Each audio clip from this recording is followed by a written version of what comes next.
Halo semuanya, kali ini kita akan membahas tentang penyusutan akuntansi. Apa sih penyusutan itu dan apa saja macam-macamnya? Yuk simak video ini.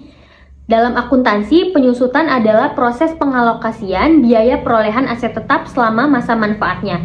Kenapa perlu disusutkan? Karena aset seperti mobil, mesin, atau gedung nilainya akan berkurang seiring waktu dan penggunaan.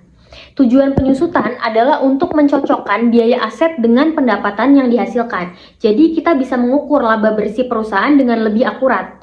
Ada beberapa metode penyusutan yang umum digunakan. Kita akan bahas satu persatu ya. Pertama, metode garis lurus. Ini merupakan metode paling sederhana. Biaya penyusutan dihitung sama setiap tahunnya. Jadi rumusnya adalah harga perolehan dikurangi nilai residu dibagi masa manfaatnya. Metode ini paling sering digunakan ya. Lalu kedua ada metode saldo menurun ganda. Di sini penyusutan dihitung dengan tarif 2 kali lipat dari tarif metode garis lurus. Misalnya, jika garis lurus 10%, maka tarif saldo menurun ganda adalah 20%. Penyusutan di tahun-tahun awal akan lebih besar, lalu semakin kecil seiring berjalannya waktu. Ketiga, metode saldo menurun tunggal. Metode ini mirip dengan saldo menurun ganda, tetapi tarifnya hanya satu kali tarif garis lurus.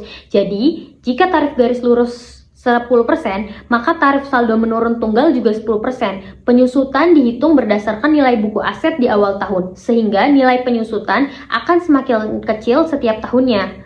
Keempat, ada metode satuan hasil produksi. Metode ini menghitung penyusutan berdasarkan penggunaan aset, bukan waktu. Misalnya, mesin disusutkan berdasarkan jumlah jam kerja, kilometer yang ditempuh, atau unit yang diproduksi. Metode ini cocok untuk aset yang nilai pakainya lebih dipengaruhi oleh intensitas penggunaan daripada waktu. Jadi itulah pengertian dan macam-macam metode penyusutan dalam akuntansi, mulai dari metode garis lurus, saldo menurun ganda, saldo menurun tunggal, hingga satuan hasil produksi. Jadi kamu bisa pilih metode apa yang paling sesuai dengan kebutuhan perusahaan kamu. Semoga penjelasan ini bermanfaat ya.